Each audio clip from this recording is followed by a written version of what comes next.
자, 이제 세 번째 비유죠. 세 번째 비유는 자라나는 씨의 비유예요. 26절에서 29절을 봅니다. 자, 찍습니다. 시작. 또 이르시되 하나님의 나라는 사람이 씨를 땅에 뿌림과 같으니 그가 밤낮 자고 깨고 하는 중에 씨가 나서 자라되 어떻게 그리 되는지를 알지 못하느니라. 땅이 스스로 열매를 맺되 처음에는 싹이요 다음에는 이삭이요 그 다음에는 이삭의 충실한 곡식이라. 열매가 익으면 곧 낫을 되나니 이는 추수 때가 이르렀음이니라. 아멘 아멘. 이 중심이 뭐예요? 무슨 얘기하고 있는 겁니까? 결실하는 거는 네 힘으로 되는 게 아니야. 하나님의 힘으로 하는 거야. 이 말씀이에요. 네? 하나님의 능력으로 되는 거예요. 저와 여러분이 구원받는 게 우리의 실력으로 되는 겁니까? 아니잖아. 예? 하나님의 말씀을 깨달아서 우리의 마음이 막 송두리째 그 말씀에 탁 사로잡히고 말씀을 실천을 하고 말이에요. 십자가를 치고 돌진을 하고, 예? 이런 게 우리 실력으로 되는 거냐 말이야. 아니잖아. 전부 다 하나님의 능력으로, 하나님의 은혜로 되는 것 아니겠어요? 씨를 하나 심었는데 30배, 60배, 100배로 결실을 한다는 거, 그거 우리 계산에 없었잖아요.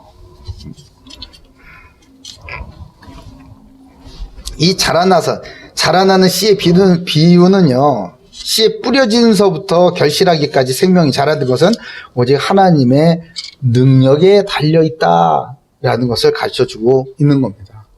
그러면 농부는 놉니까? 놀아도 되겠네? 이게 니골라당이에요. 이게 큰일 나는 겁니다. 예? 복음을 오해하는 거예요. 이런 사람들은 나태해지죠. 이게 어떻게 되는 거냐면요, 농부가 잡초를 뽑고 가서 물을 주고 하는 것은 농부의 당연한 일이에요. 당연한 일. 그거 안 하면 그 농부가 농부 아니죠. 그렇죠? 농부는 당연히 해야 할 일을 하는 겁니다. 학생은 공부해야 됩니까? 안 해야 됩니까? 안 해도 돼? 기도만 하자 그러면 우리. 기도하면 기도 열심히 하고 세미나 가고 수련회 가고 그러면 학점이 나오나? 아니잖아. 안 나오지? 공부 열심히 해야 되는 거예요. 정말 코피를 쏟고 이러다가 내가 죽는 거 아니냐 싶을 정도로 숨이 턱턱 막힐 정도로, 머리만 대면 무슨 전기 스위치 끄는 것처럼 훅 잠이 들 정도로 진액을 짜내가지고 최선을 다해서 공부를 해야 되는 겁니다. 그게 학생이라고. 응? 아멘?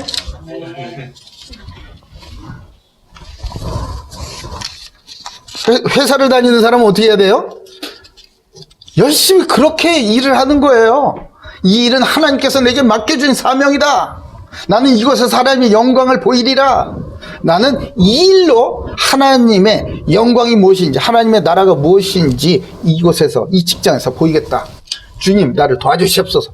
이런 사람이 가가지고 늦게 9시까지만 9시 땡 쳐가지고 가고, 컴퓨터 딱 눌러놓고 나가서 담배 한 대 쭉 피고 커피 한 잔 쭉 먹고, 아이고 그 모닝 커피 했으니까 화장실도 한번 갔다 와야지. 그리고 화장실 갔다 오고 9시 40분이나 돼가지고 업무 시작하고.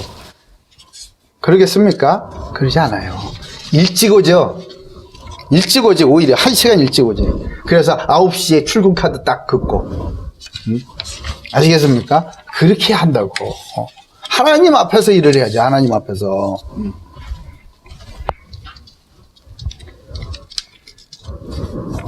예수님은 자라나는 씨의 비유를 통해서 사람의 구원은 전적인 하나님께 속한 영역이고, 사람은 하나님께 전적인 신뢰와 믿음을 가져야 한다라는 것을 가르쳐주고 있는 겁니다. 복음의 씨를 뿌리던 것도 사람이고, 하나님의 나라를 확장하고 세우던 일에 애를 쓰고 십자가를 매는 것도 사람이에요. 그러나 그 나라를 완성시키는 분, 그 나라를 통해서 하나님의 영광이 나타나게 하시는 분은 하나님이시기 때문에 모든 영광을 하나님께 돌려야 하는 것이다를 알려주는 겁니다. 여러분 왜 사세요? 여러분의 인생의 목적은 뭡니까? 바로 하나님의 영광이 있는 것입니다. 자라나게 하시는 하나님, 심는 거, 물 주는 거 이런 건 사람이 하지만 이 식물이 자라나게 해서 곡식으로 열매 맺게 하시는 분은 바로 하나님이다. 이것을 얘기하는 겁니다. 잠언에서는 가르쳐 주시죠. 잠언 16장 9절에 사람이 마음으로 자기의 길을 계획할지라도 그의 걸음을 인도하시는 이는 여호와시니라. 아멘, 아멘. 내가 공부 열심히 해도요, 그의 걸음을 인도하시는 분, 그분은 하나님이시다 라는 겁니다. 우리가 그것을 인정을 할 때 우리에게는요 더 놀라운 힘이 솟아요. 더 열심을 내게 되고요, 진정한 헌신 십자가를 너끈히 든든하게 쫙 둘러매고 주님의 말씀을 따라가게 되어 있습니다. 이것이 바로 하나님 나라의 신비예요. 그리고 우리가 하나님께 대해서는 전적인 신뢰와 믿음을 드려야 하는 것입니다. 왜 그럴까요? 여호와께서 능치 못한 일이 없기 때문에 그렇습니다.